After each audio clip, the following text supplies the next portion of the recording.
Hey, Vinyl community, this is another one of those videos where I answer viewer comments from the previous week. Now, this one is coming a little bit late, so I'm actually answering viewer comments from about 2 weeks.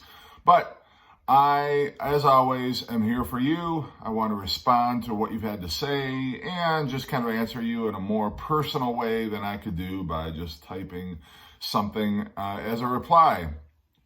So the first comment that I want to address, this is from Scott Douglas, and this was in response to a video that I made. It was called Who Owned This Record? Unraveling a Mystery, and it was about some writing that I found on a record. Somebody had signed their name to a record, and I was trying to track down who owned the record. Scott Douglas commented on my video, and he said, "If this was real, then frankly, I didn't find this humorous in any way, shape, or form. Frankly, it was rude as hell." You must be new to my channel, because to even ask a question like that, I mean, are you kidding me? Like, the fact that you're even questioning?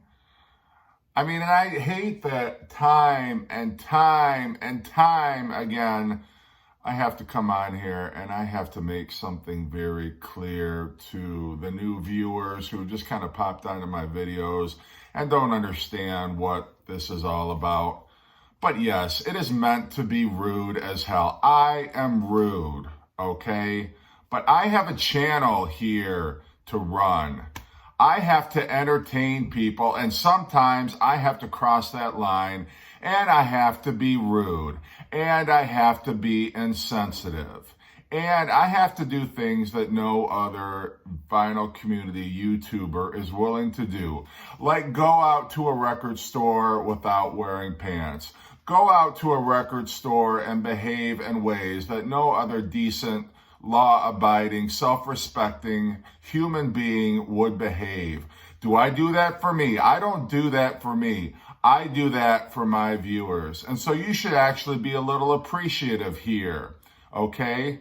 Who else would call a random stranger out of the blue and talk to them that way and try to convince them that they should be into The Who?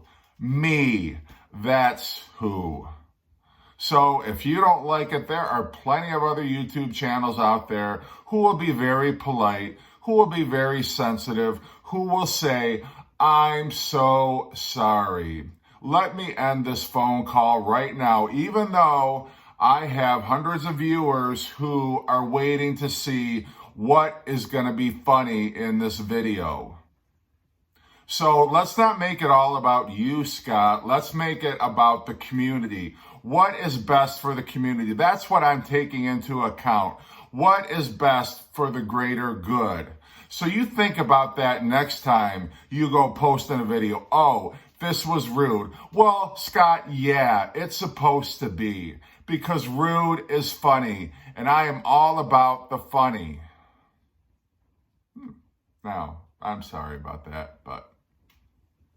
So the next comment I want to address is from Supreme Music Master 1975, and this comment was responding to the fake VCLT video that I had done, where I sent some records to myself and I pretended that it was VCLT given to me by two of my friends, Chris Profi, Musically Obsessed, and Aaron Muth Alamare. Please check out their channel. If you're not subscribers yet, please make sure you do so.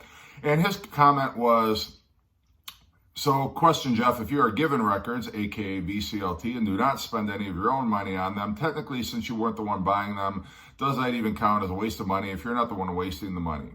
I'm not going to go on to the rest of the comment because it just kind of elaborates on basically this comment. So you're asking, is it different if somebody gives me records than if I am wasting my own money on records that I buy? Well, here's the thing. If your spouse is giving you grief because you're getting records, then you really need to question your dynamic in your relationship. Maybe this person is not the one for you. And that's the thing. I am all about, you need to assert your right to buy, own, and hoard records. And if you don't do that early on in your relationship, your significant other is going to walk all over you. They're going to embarrass you. They are going to shame you. They are going to be giving you grief all the time. You're going to have to sneak records into your own home. Is that how you want to live? So I'm not here to give relationship advice. God knows, I've had my own ups and downs, and, I am by no means an expert. I'm not qualified to give advice, but I'm just saying you really need to establish right off the bat, I am a music collector. I buy records. I get records because I'm a good guy and I've got lots of friends. This is a conversation that you need to have. You should have had already, but obviously if you're questioning this back and forth.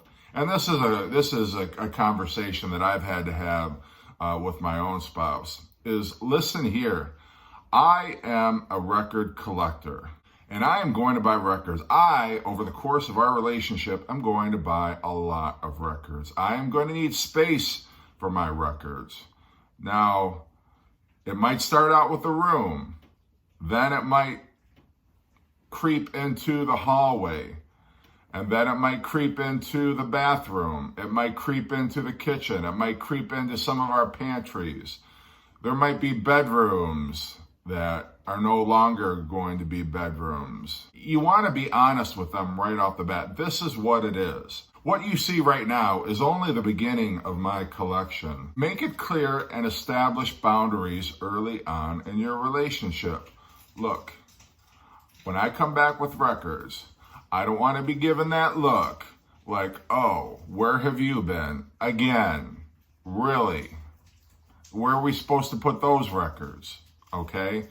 That is not a comfortable way to live. That is not how you want to live out the rest of your days with that individual. So it might be time to have a heart-to-heart with that person and say, okay, listen, I am drawing the line right now. I'm actually doing this video out in my garage because I had to have that difficult conversation with my own spouse. I had to sit her down and I had to say, listen, you are not going to be barging into any more of my videos, interrupting to give me hassle about my record collecting. I am going to start doing my videos in the garage at 3 o'clock in the morning when you're asleep because I am asserting my right as a record collector. And nobody is going to make me feel bad about collecting records in my own home. Do you understand?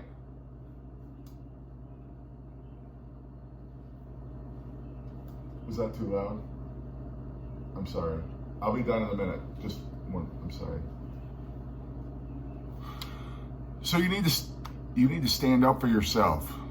All right. The next comment that I got is from Louise Newman, and her comment was on a video I had made about 5 additional mistakes that I make when I'm out record shopping. And her comment is, and for some reason she has targeted the 17-second mark of this particular video. I don't know why. I wasn't even saying anything funny.